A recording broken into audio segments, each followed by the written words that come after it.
Why should we attend the funeral of someone who has nothing to do with us in the first place? Pardon me? What does she mean by nothing to do with them? We don't have time to attend a stranger's funeral. You go ahead and have it on your own. Later, when I returned home from the funeral, I saw a file on the table. Divorce papers.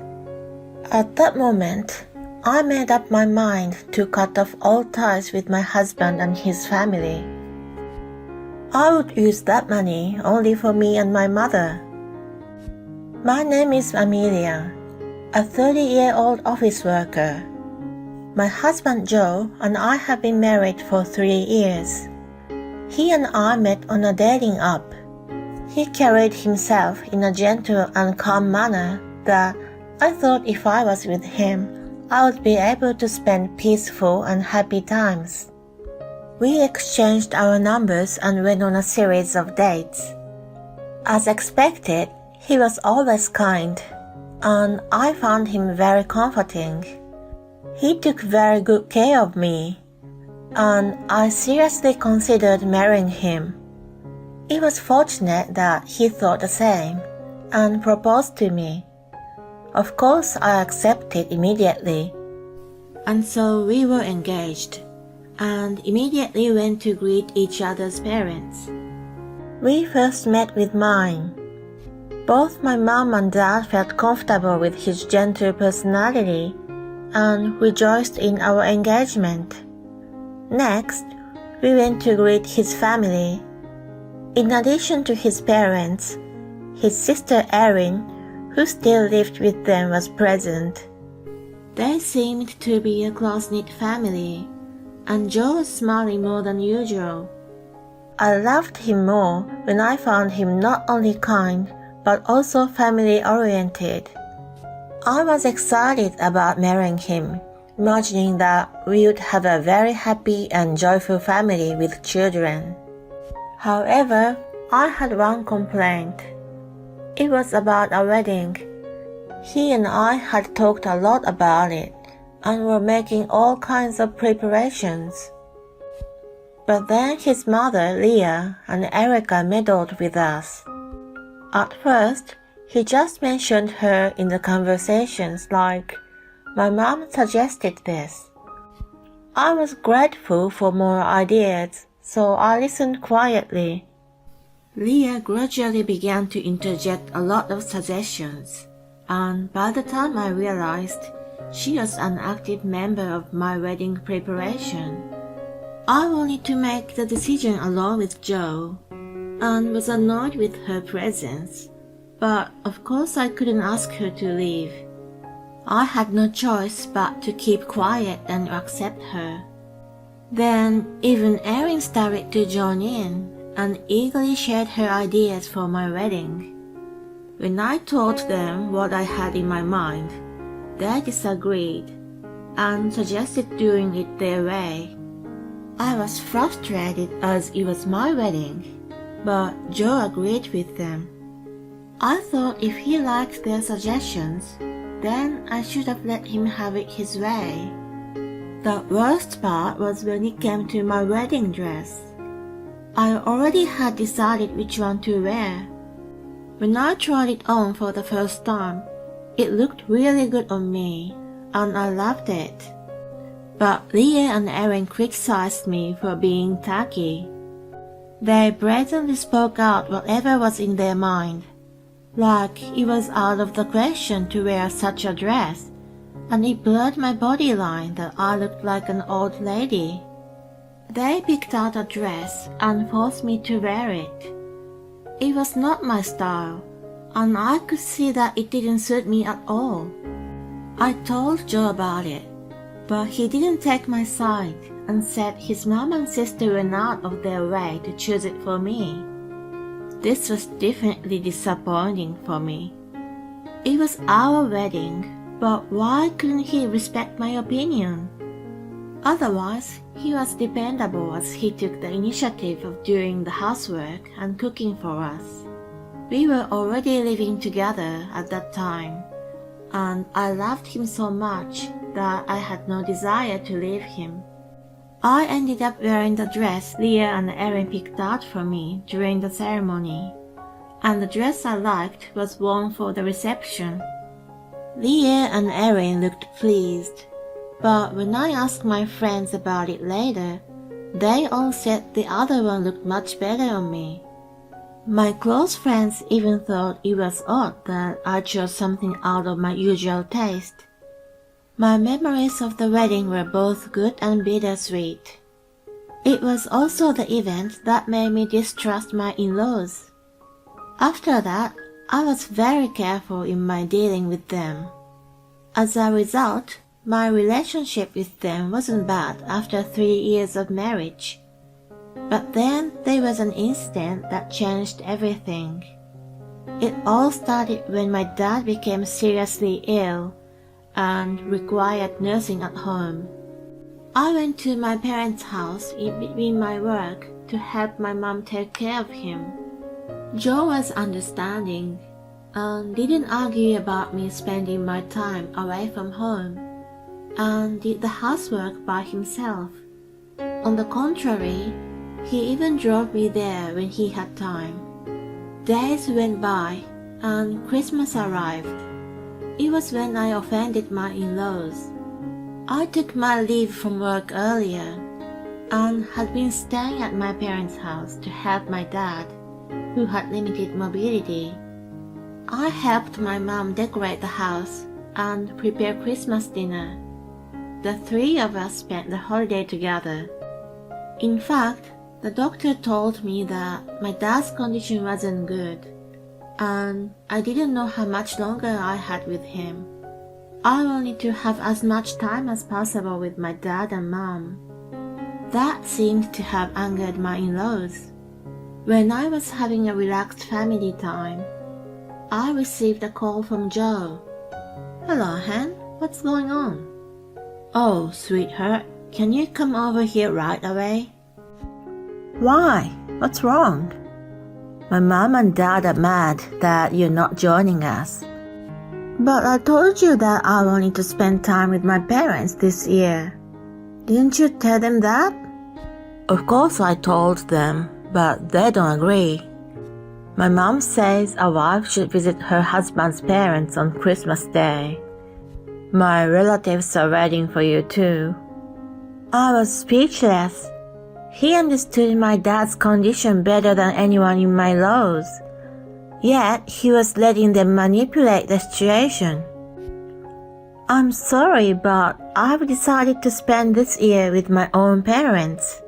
I can't join you guys," I said with a firm voice. He cowardly said, "Don't say that." He couldn't stand on his own feet against his parents and pleaded with me to make it happen.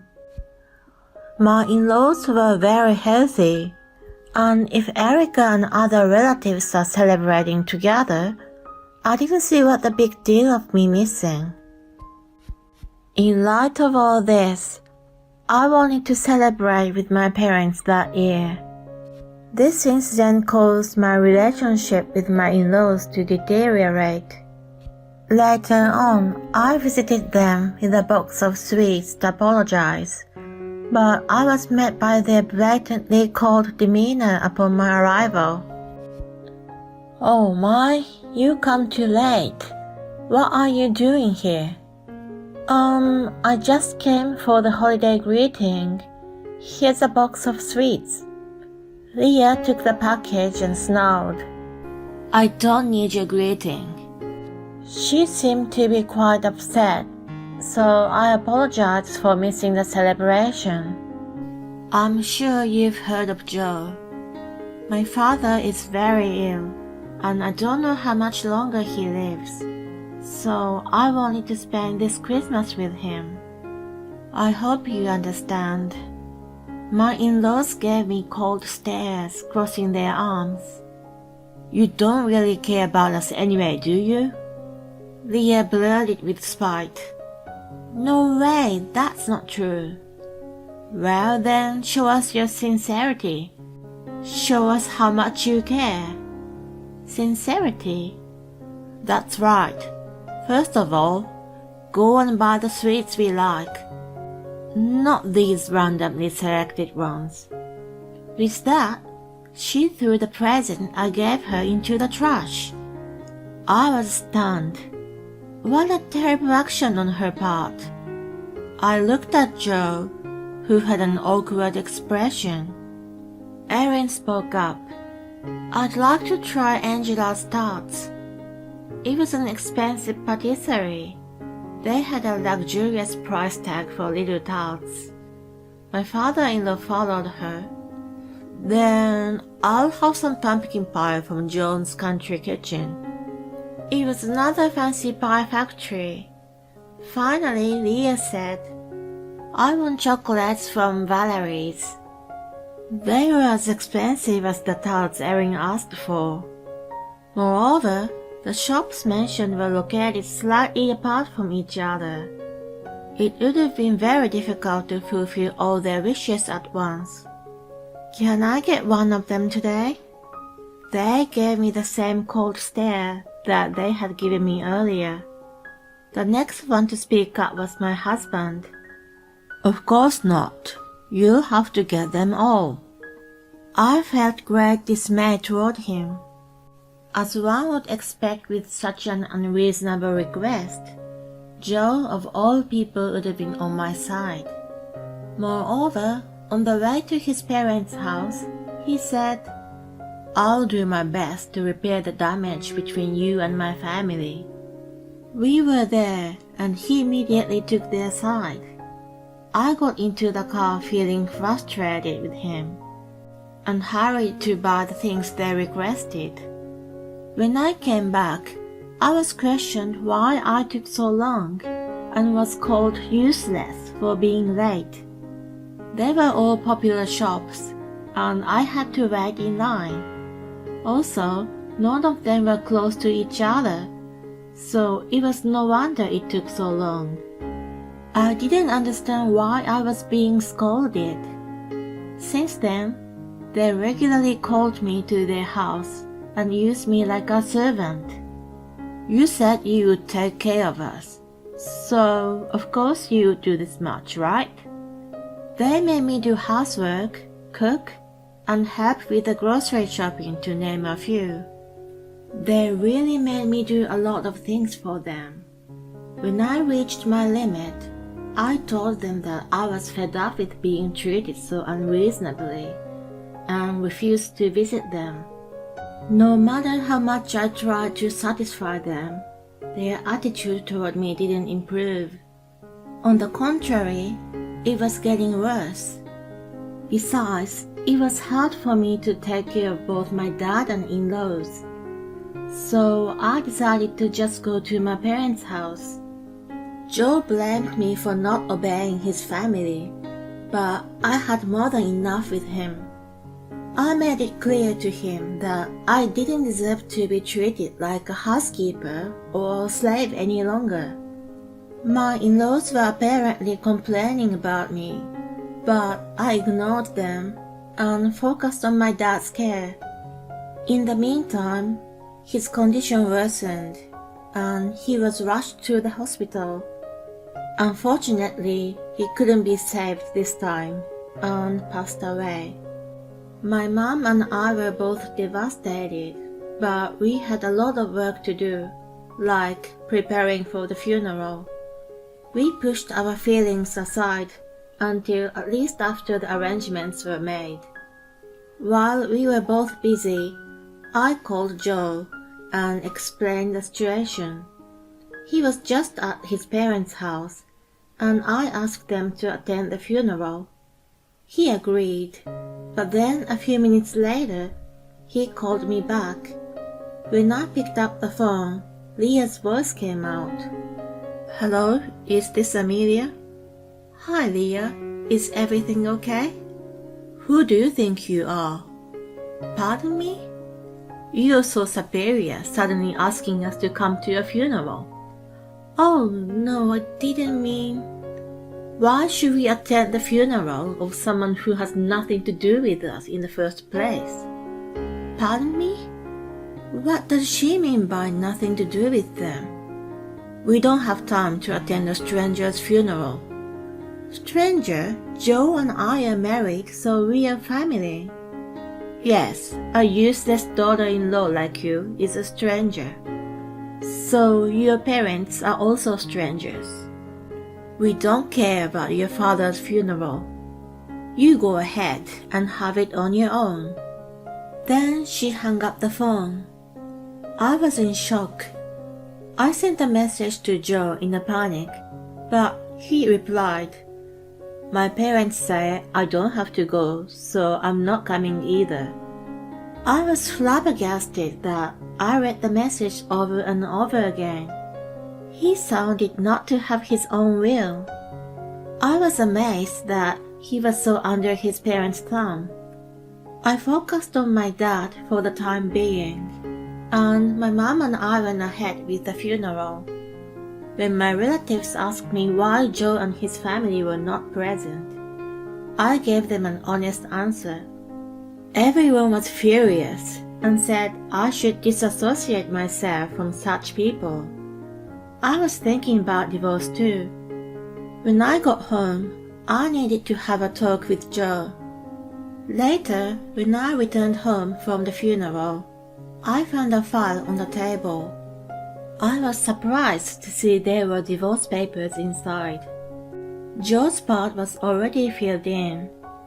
The witness column had the name of his relatives. Joe was not at home, and I didn't even get a chance to talk to him. I was sure this was his intention. At that moment, I made up my mind to cut all ties with him and his family. If that was what he wanted, I wasn't going to hesitate. I immediately contacted a divorce lawyer, packed my belongings, and went back to my parents' house.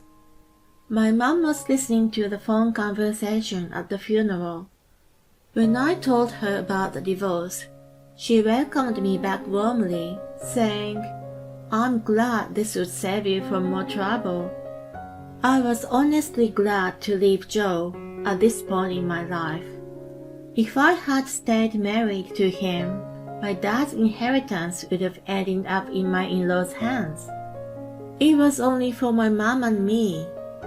A few days later, when I was spending peaceful days with my mom, I received a call from Joe. "Hey Amelia, how long are you going to be gone?" "What are you talking about? I've already left you." He sounded so dumb. "What do you mean you left me?" "The divorce papers you left behind. That was your intention, wasn't it? I've had enough with you guys, so I've filed them."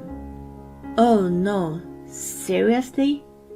"I did it because my parents told me to use it to scare you. I had no intention of actually divorcing." I was utterly disgusted. "You really don't have your own opinion, do you? It's a good thing I left you." He was apparently calling me from his parents' house, and I was on speaker. The voice on the phone changed to Leah. "Hey, what a selfish person you are." "What do you mean?" "You're the one who made me use divorce, aren't you? I just did what you wanted me to do and filed it. You're such an arrogant daughter-in-law." "I am not anymore." "Shut up. It's unbelievable that you filed for divorce before we've even spoken about the division of property and stuff. Didn't you inherit a fortune when your father died? Give us half of that money. Joe was still your husband when he died. He will get half of the property." "I see, so we'll split it 50-50. "That's right. How much did you inherit?" $300,000. "Oh my gosh." The full family shouted with joy when they heard the large sum. Joe then will receive $150,000. "If we get that much money, we don't need you anymore. After you transfer it to us, you can go on living your life as you please. They were beyond belief selfish and bunch of airheads. What are you talking about? My father's inheritance is not part of the property division. It's all mine. And besides, do you remember calling me and my parents strangers? I don't have any money to spend on others. Too bad for you, but let it go. The other end of the phone suddenly quieted down. No way. Are you sure we won't get a penny? Yes, I'm sure. Never mind the money. Isn't it good enough to get rid of a bratty daughter-in-law like me? As soon as I said it, Leah changed her attitude and started to implore me. Amelia, dear, everything we've said and done so far is just a prank, you know. It's like a surprise that took a long time. That's right. We consider you family. Such a blatant lying was heinous. It's only a matter of time before I never have to deal with these people again. I'm hanging up now. If you show up at my house, I'll call the police right away. They fell silent. I hung up the phone and blocked the calls. Then, just to be safe, my mom and I sold the house and moved out. I was glad we did. My ex-in-laws broke the window of the house and burst in with some weapons to get money from me, all from resentment. There was someone else already living there, so they were immediately arrested. As a result, Joe, his father, and Erin lost their jobs, and the whole family is unemployed and living a miserable life now. I, on the other hand, signed a contract with my mom for a reasonably priced rental apartment. My dad's inheritance will be used to fund my retirement, and I am leading a peaceful and tranquil life. I will continue to work hard and live a happy life with my mother.